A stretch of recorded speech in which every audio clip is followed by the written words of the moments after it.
Olá pessoal, tudo legal? Tudo beleza? Vamos falar um pouquinho sobre essa banca RHS, né? Sem recursos humanos, alguma coisa assim. Consult.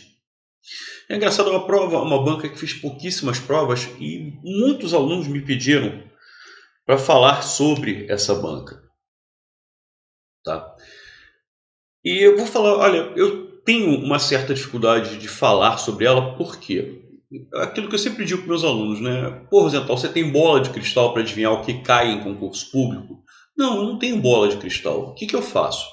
Eu analiso as provas anteriores da banca, certo? E vejo qual é o perfil e a partir daquilo ali eu imagino que vai cair, não é? E assim, a gente age dessa maneira. Então cada banca tem um perfil, cada grupo de professores gosta mais de um tipo de questão, então a gente consegue avaliar o perfil daquela banca e a maneira como eles cobram, o jeito que eles gostam de cobrar, enfim. Quanto a essa banca, é difícil porque 2020 não teve prova, 2019 não teve prova, e na realidade nós só tivemos provas em 2016, 17 e 18. E mesmo assim o universo de provas nesses 3 anos, 16, 17 e 18, é um universo muito pequeno. Eu, se não me engano, foram 6 ou 7 provas só.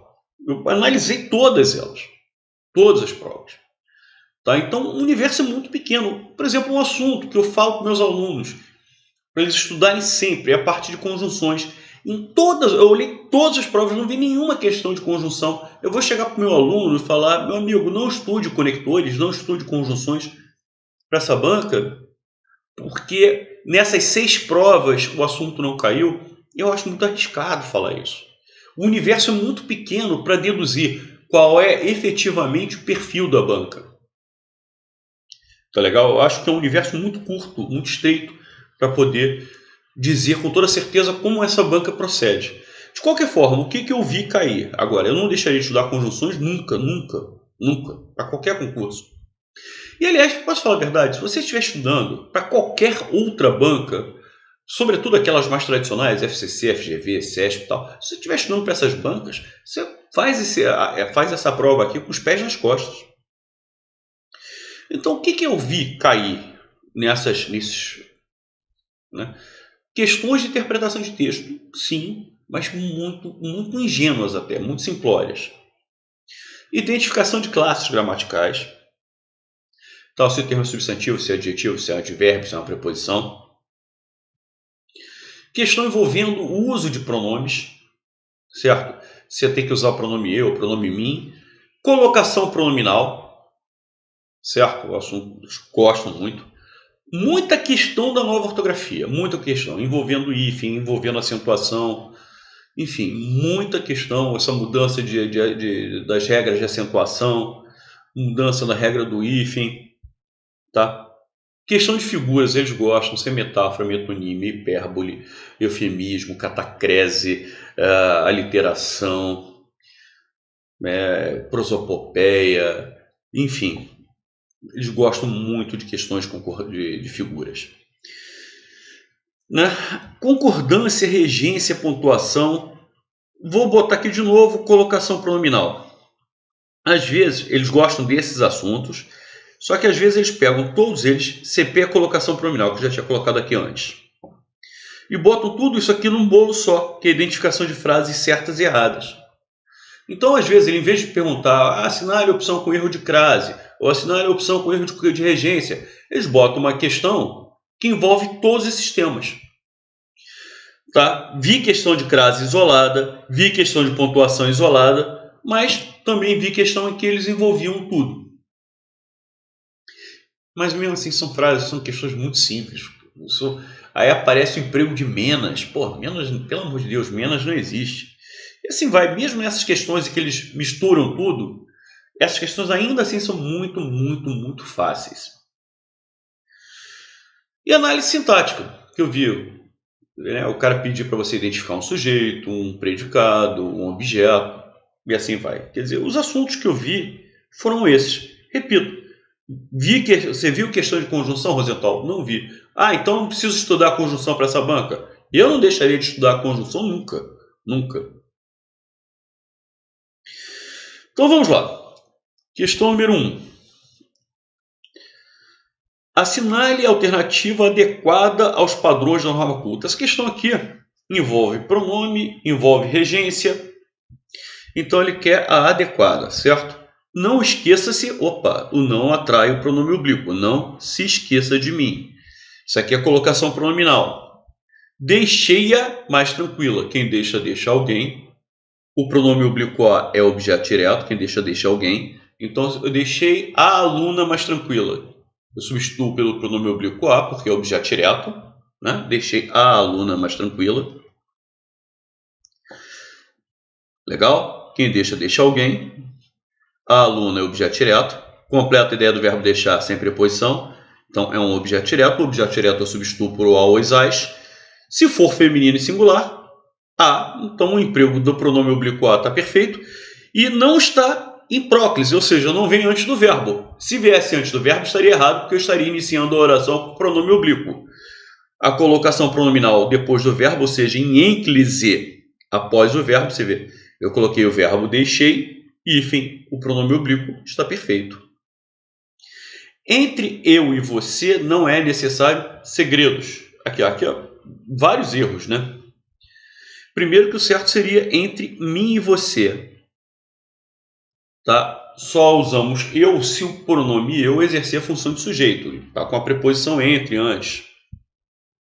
E além disso, olha lá, segredos está no plural. O certo seria não são necessários. Segredos não são necessários. Então, 2 erros na letra C. Letra D de dado. Prefiro praia do que campo. Gente, regência do verbo preferir. Tá? Esse emprego do que é totalmente inadequado. O que acontece? A gente acaba importando, né? O usuário da língua, no dia a dia, acaba importando a regência do verbo gostar para o verbo preferir. Eu prefiro, né? Eu gosto mais de praia do que de campo. Aí o que o usuário da língua faz? Ele importa essa regência do verbo gostar. Ele acaba usando prefiro mais alguma coisa do que outra. Primeiro, preferir mais tá? É um erro grosseiro. Nunca use mais depois do verbo preferir. Por quê? Porque o verbo preferir não significa gostar. O verbo preferir significa gostar mais. Ou seja, a palavra mais já está implícita, já está embutida no sentido do verbo preferir. Então, quando você utiliza prefiro mais, tá? Você está cometendo um erro de redundância. Tá? Você está sendo repetitivo. Tá? E isso é erro. Erro gramatical. Então, não posso usar prefiro mais. Realmente, na frase original, ele não usou o mais. Quando a gente utiliza gosto mais da praia do que de campo, tá? Realmente a regência do verbo gostar, gosto mais do que. Só que esse do que é do verbo gostar, não do verbo preferir. Tá? Com o verbo preferir, eu tinha que usar a preposição a. Eu prefiro praia a campo. A regência do verbo preferir é com a preposição a e não com a expressão do que. O do que é do verbo gostar. Então, eu tenho que usar a preposição a. Eu prefiro cerveja a chopp, não prefiro cerveja do que chopp. Então, não posso usar mais, nem posso usar do que. Eu tenho que utilizar a preposição a. Tá legal? Então, realmente, ele não usou mais, beleza, bacana. Ele começou bem, mas terminou mal quando ele usou do que. Quero menos hipocrisia. Menos é dose. Menos é dose. A palavra menos simplesmente não existe. Quero menos hipocrisia. Bom, vamos lá. Questão número 2. É uma questão que envolve crase, né? De acordo com o uso do acento indicativo de crase. Aí você vê. Essa questão aqui é só de crase, mas daqui a pouco você vai ver uma questão que envolve tudo. Cheiravam a mofo. Mofo masculino. É o mofo, né? Então, se eu usei a mofo, cheirava a mofo, eu só posso ter a preposição a, nunca o artigo, porque o artigo teria que ser o artigo masculino. Então, essa crase é totalmente errada. As locuções masculinas não podem vir com crase. Esse a que antecede um elemento masculino só pode ser preposição. Então, item 1, errado. Item 2, frente a frente. Gente, entre termos repetidos nunca pode haver crase. Errado. Então, frente a frente, olho a olho, cara a cara, boca a boca, nada disso vai ter crase. Entre termos repetidos não pode ter crase. Item 3. Há quem goste de viver às escondidas. Aqui, ó, escondidas é um termo feminino. Beleza. Ninguém gosta de viver aos prantos. Ah, Rosenthal, prantos e escondidas não são sinônimos. Não, não são, obviamente que não. Mas são duas expressões que são, digamos assim, coerentes na construção frasal, ficam coerentes, e tem a mesma estrutura, né? A diferença é que escondidas é feminino e prantos é masculino. E quando eu passei escondidas para prantos, o que aconteceu? Eu tenho a preposição a e o artigo os. Se eu tenho o artigo os, que, né, nessa expressão de modo antes de prantos, é porque eu tinha o artigo as antes da expressão escondidas. Então, item 3, certo. Item 4. Fulano está à altura do cargo. É outra locução adverbial masculina, feminina. A palavra altura é feminina. Ele está ao nível do cargo.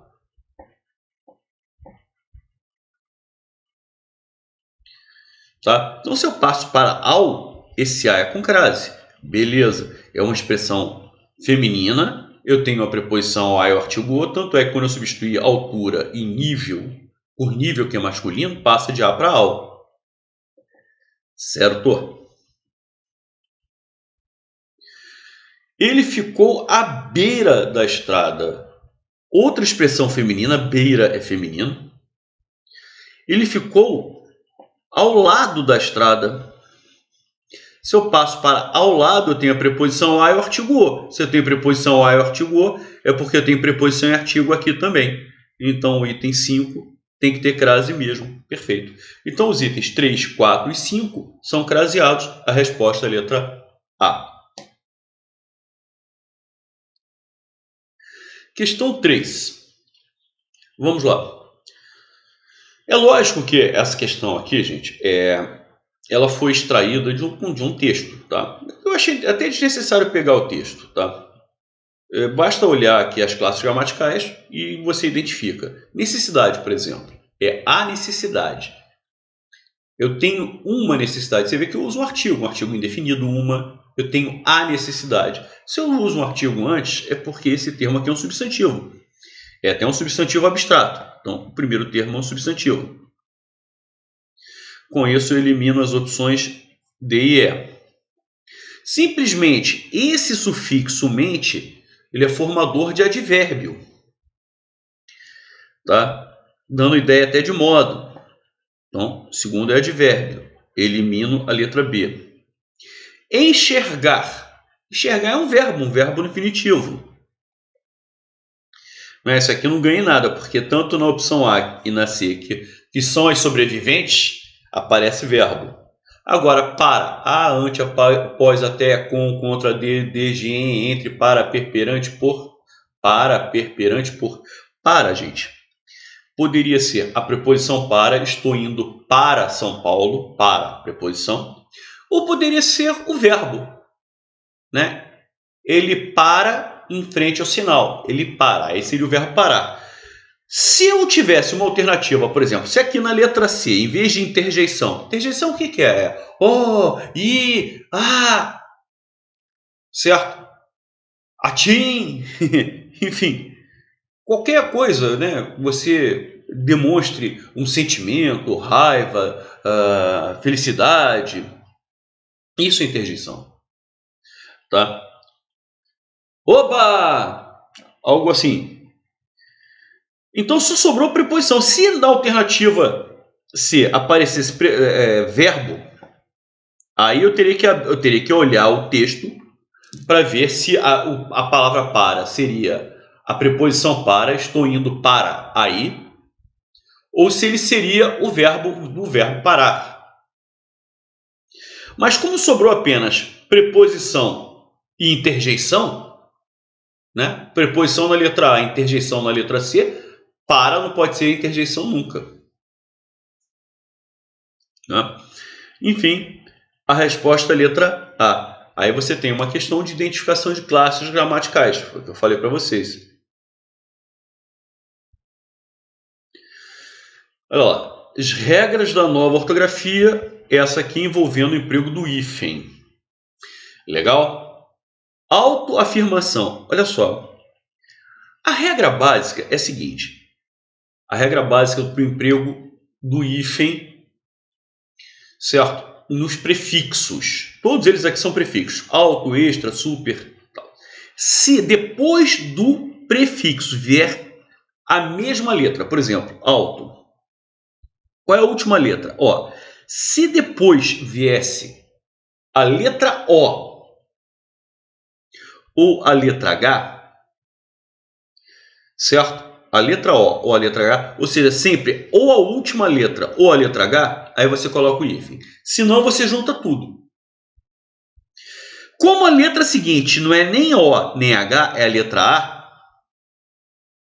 eu tenho que juntar. Então esse hífen não poderia existir. O certo seria autoafirmação.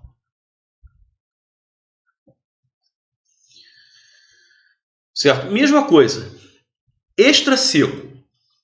Extra. Qual é a última letra? Letra A. Se depois, né, a palavra seguinte começasse com A, que é a última letra, ou H, coloca o hífen. Vem cá, essa letra aqui é A? Não. É H? Não. O que eu faço? Sou obrigado a juntar. Mas quando eu junto, para manter o som, o que eu faço? Eu dobro S. Então, extra seco. Esse é o certo. Super resistente. Super. Acaba em que letra? R. Qual é a letra seguinte? A mesma. R. Por isso que veio o hífen. Isso aqui está certo. Extraoficial. Extra. Acaba em que letra? A. Se depois do extra viesse, né, como eu já tinha até colocado, ou a letra A ou H, certo? Eu colocaria o hífen. Como não veio, eu junto tudo. Extraoficial. Anti-rugas. Anti. Qual é a última letra? I.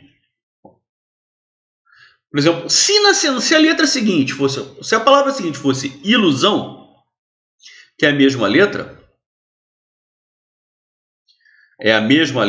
eu coloco o hífen. Se fosse H, anti-humano, eu coloco H. Agora, não sendo a mesma letra, não sendo H, eu sou obrigado a juntar tudo. Só que quando eu junto tudo, para manter o som de R, não de R, eu dobro R, anti-rugas. Então a resposta é a letra C. Vamos lá, questão número 5. Também de ortografia e relacionado também, como eu falei, à nova ortografia. A menina não para de dançar em frente ao espelho. Não para. Gente, antes da reforma ortográfica, para preposição não tinha acento. E para verbo tinha. Certo? Então, para verbo tinha acento. Com a nova ortografia, o acento foi para o espaço. O verbo agora é sem o acento. Então, isso aqui está errado. Falo pela nova ortografia e tem um errado. Eles creem. Gente, esses verbos em que dobro é, eles leem. Eles creem. Verbo ver, eles veem o jogo. ou o verbo dar, Maria quer que eles deem bons exemplos, eles, antes da reforma ortográfica, eles tinham acento no primeiro E. A mesma coisa quando dobrava o O. Vou, enjoo. O verbo doar, eu dou. Todos eles dobravam, todos eles que dobram o O tinham acento. Mas esse acento foi para o espaço. Então dobrou a letra, não tem mais acento. Então o verbo ver, eles veem o jogo, eles veem a novela, eles veem o jornal, não tem mais acento. E eles creem, então não tem mais acento. Agora, cuidado para não confundir sobretudo esse aqui, que eles veem, do verbo ver, com eles, vem com um é só. Eles vêm aqui, é o verbo vir. Ele vem não leva acento. Ele vem aqui não leva acento. Eles vêm, leva, já levava antes e continua levando. Então o verbo vir com um é só leva acento. A mesma coisa, ele tem não leva acento, mas eles têm, tá? Ele tem não leva. Eles têm, continua tendo acento. Mas ainda é aquele caso em que não dobra o E. Então cuidado para não confundir o verbo vir com o verbo ver. Verbo ver, eles veem o filme, dois E's. O acento foi para o espaço. Agora, eles vêm aqui, é o verbo vir, é com um E só e acento circunflexo. É preciso pôr os pingos nos is. Aqui é o verbo pôr. E esse aqui não perdeu o acento. Esse aqui está certo. Esse aqui não perdeu o acento, pessoal. Então, itens 1 e 2. Os itens 1 e 2 perderam. Tá? Ficaram errados. O item 3 está certo. Então, questão número 5, letra D de dado. Maravilha. Questão número 6. Vamos lá. Assinale a alternativa adequada aos padrões da norma culta. O mal do estudante, o mal, o bem, o correto. Tá? Mal aqui está substantivado e é com L mesmo. É faltar às aulas, é faltar aos trabalhos. Tá? É faltar aos trabalhos. Gente, quando eu passo de as para aos, a crase tem que existir. Isso aqui tá legal. E quando o mal está substantivado, é o mal, o bem, certo? E está em oposição ao bem, o mal é com L. Então, item 1, certo. Item 2. Sandra sempre foi uma criança mal educada. Se mal educada é com hífen mesmo. Ah, Rosenthal, mas você ensinou agora há pouco lá a questão do hífen com prefixos. Mas mal não é prefixo. Mal, tá? É uma outra palavra. Isso aqui é uma palavra composta. Tem dois radicais. Tá? É uma palavra composta. Legal? Também está certo. Cara, o mal educado é separado se a frase viesse assim: ela foi mal educada pelos pais. Ou seja, uma estrutura clara de voz passiva. Aí tem que ser sem o hífen. Mas quando eu apenas quero dizer que ela é uma criança desagradável, grosseira, quando isso aqui for apenas um adjetivo, esse mal é com hífen mesmo. Mal, hífen, educada. Item 2, certo. A mãe estava meia aborrecida. Não, né, gente? Aborrecida é um adjetivo. Se aborrecida é um adjetivo, é porque meio aqui é um advérbio. Cara, se esse termo é um advérbio, o advérbio é um termo o quê? Invariável. Então, o certo seria, ela estava meio aborrecida. Meio. Então, o item 3, errado. Item 4, novamente o verbo preferir. Aí você vê, né? Um envolve emprego de mal com U, mal com L. Tá legal, tá bacana. A outra envolve ortografia de mal educada, que também tá legal, tá bacana. O item 3 é aquela questão de coisa, isso aí é concordância nominal. Se meio é advérbio, advérbio não flexiona. Então, quando você flexionou o advérbio, você gerou um erro de concordância. A letra D é de regência. É aquela questão do verbo preferir, né? E a gente acabou de ver em outra questão que o verbo preferir não pode, você não pode usar prefiro mais, ele não usou, legal, bacana, ele não usou. E você também não pode usar do que, como ele usou na outra estrutura, lembram-se? Olha lá, tá aqui, né? Aqui. Ele usou do que é errado. O certo qual é? A preposição a. Então o verbo preferir rege a preposição a. Certo? Olha lá, o que ele fez? Ele não usou do que. Ele usou a regência perfeitinha. Não usou mais, não usou do que. Ele usou a preposição a. Maravilha. Certo? E o item 5, pelo amor de Deus, né, gente? Pelo amor de Deus. Menos não. E é a segunda vez que aparece. Você vê como é que as questões vão se repetindo. Menos. A palavra menos simplesmente não existe. Isso aqui não é erro. Isso aqui é um erro grosseiro. Um erro grave. Então, nós temos os itens 1, 2 e 4 como corretos. É essa a resposta. Tá, os itens 3 e 5 estão errados. 7 é uma questão de pontuação. Só de pontuação. E aqui é interessante que assim, essa banca gosta também de pedir a justificativa do emprego dos sinais de pontuação. Então, mas a nossa maior expectativa era o que vinha depois do lanche. E o que vinha depois do lanche? Eram as moedinhas que o vovô nos dava. Então eu estou explicando o que vinha depois do lanche. Eu estou esclarecendo, tá? Eu estou explicitando o que veio. É uma enumeração? Não é uma enumeração. Porque a enumeração seria, o que viria depois do lanche? Se fosse assim, viria moedinhas, brinquedinhos, joguinhos. Se tivesse várias coisas, aí sim seria uma enumeração. Mas é só uma, as moedinhas que o vovô nos dava. Se é só uma, não é uma enumeração. A enumeração exige que haja número, que haja uma sequência. Fossem as moedinhas, os brinquedinhos, as bolinhas, enfim. Se houvesse várias outras coisas, aí seria uma enumeração. Hesitação é titubear, dúvida. Tem alguma dúvida? Ou está esclarecendo, está explicando o que vinha depois do lanche? Claramente, está explicando. Citação, quando depois dos 2 pontos, eu reproduzo fala de uma outra pessoa.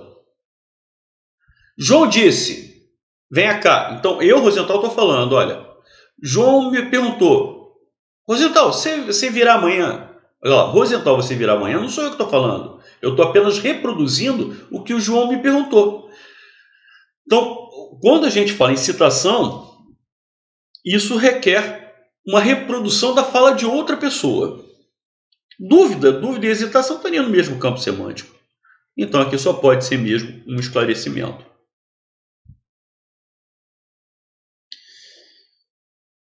Questão número 8. É uma questão de identificação das funções sintáticas. E olha que questão, gente, pelo amor de Deus, questão de função sintática mais simples do mundo. Américo Pisca-Pisca tinha o hábito. Quem é que tinha o hábito? O Américo Pisca-Pisca. Esse cara aqui faz com que o verbo esteja no singular. Se em vez de Américo Pisca-Pisca fosse eles tinham o hábito, certo? Eles tinham. Então, quando eu passei para o plural, o verbo acompanhou. Então, esse cara aqui só pode ser o quê? Sujeito. Certo? Então, o item 1, certo. Tinha o hábito de botar defeitos. Quem bota alguma coisa. Está botando o quê? Defeitos. Ou seja, defeitos complementa o sentido do verbo botar sem preposição. Completou a ideia de verbo, objeto. Completou a ideia de verbo sem preposição, objeto direto. Então, esse aqui também está certo. Tinha o hábito de botar defeitos em todas as coisas. Gente, aí ele coloca que é predicado.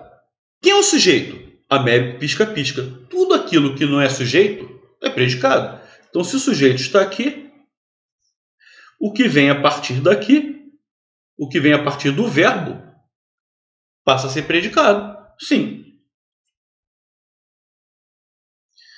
Tá? Então, todos os comentários estão certos. Legal? Então, a resposta, letra C. Tudo aquilo que não é sujeito é predicado. Tirando o vocativo, né? Vocativo não é nem sujeito nem predicado, mas não tem vocativo. Vocativo é aquele que é o chamamento. João, venha cá. Certo? Quando eu falo João, vírgula, venha cá, esse João é vocativo, é o chamamento. Estou chamando João. Isso aí não faz parte nem do sujeito nem do predicado. O resto, aquilo que é sujeito, tá? Identificou? Fez parte do sujeito? Beleza. O que sobrou é predicado.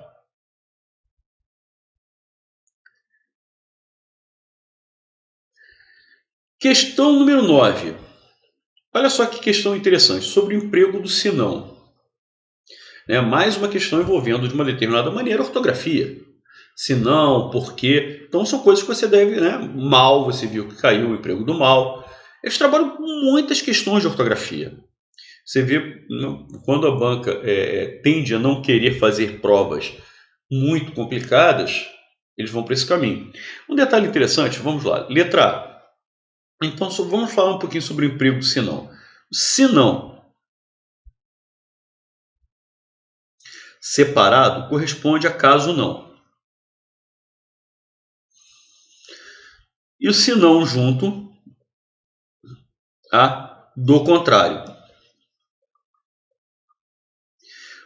Certo? Esse risco aqui é maluco, não tem nada a ver não, do contrário. Beleza, pessoal? Maravilha. Então, se não separado corresponde a caso não, estabelece essa ideia de condição, inclusive. Esse se aqui é uma condição condicional, tal qual o caso não. A única diferença entre o se não e o caso não é que se o verbo vier no futuro do subjuntivo, por exemplo, se não chover, irei à praia, quando eu substituo esse verbo chover, se amanhã chover, se amanhã chover, futuro do subjuntivo, quando eu substituo por caso, eu não consigo usar o futuro do subjuntivo. E aí passa para o presente subjuntivo, caso não chova. É a única... Tá? Aí passa para o presente do subjuntivo. É a única diferença. Tá? No pretérito imperfeito subjuntivo nem haveria esse problema. Ficam iguaizinhos. Ó. Se não chovesse ontem, caso não chovesse ontem. A única diferença é quanto ao futuro do subjuntivo e ao presente subjuntivo. O se vai trabalhar com o futuro do subjuntivo e o caso com o presente. Estabelecendo, o que é curioso aí, nesse caso, é que os dois vão estabelecer a mesma ideia, mesmo um estabelecendo uma hipótese futura e o outro estabelecendo uma hipótese que em tese seria no presente, caso não chova. Legal? Mas é presente apontando para o futuro. Por isso que eles acabam sendo sinônimos nesse caso. Bom, e o outro senão, certo? Quando for sinônimos do contrário, ele é junto. É bom você estudar, senão você será reprovado. É bom você estudar, caso contrário, você será reprovado. Então, como eu substituo senão por caso contrário, senão é junto. Então, se não puder comparecer, caso não possa, olha lá, aquele caso, puder está no futuro do subjuntivo. Caso não possa aparecer, ou não possa comparecer, me avise. Legal? Então, eu substituí senão por caso não. Tive que fazer essa adaptação, porque puder está no futuro do subjuntivo. Legal? Puder está no futuro do subjuntivo. E aí eu tive que passar para possa, que é o presente do subjuntivo.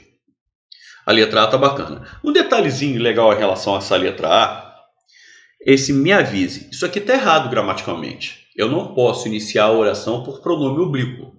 Então o certo seria, se não puder comparecer, avise-me. Isso seria o certo. Ah, Rosenthal, então essa questão poderia ser anulada. Ela está incorreta? Não. Porque o enunciado não manda você analisar a colocação pronominal. Manda você avaliar só o emprego do senão. Então, há erro aqui? Há erro aqui? Sim, lógico que há erro. Agora, esse erro interfere na questão? Não. Ela deve estudar, olha o exemplo que eu acabei de dar, né? Foi até, eu nem reparei isso. Ela deve estudar, caso contrário, do contrário, tá? Se eu colocar caso contrário ou do contrário, tanto faz, será reprovada. Esse não é junto. Maravilha. Anote o meu telefone agora. Caso contrário, do contrário, você esquecerá. Irei sair hoje. Pô, frase feia, né? Irei sair hoje. Se não chover. Irei sair hoje, ou sairei hoje, né? Caso não chova. Só fazendo aquela adaptação do futuro subjuntivo para o presente subjuntivo. Como eu substituí se não por caso não, maravilha, esse não é separado. Perfeito. Se não sabe, caso não saiba, procure conhecer. Então, olha lá, eu substituí se não por caso não saiba. Então, esse não tinha que ser separado. É essa a resposta.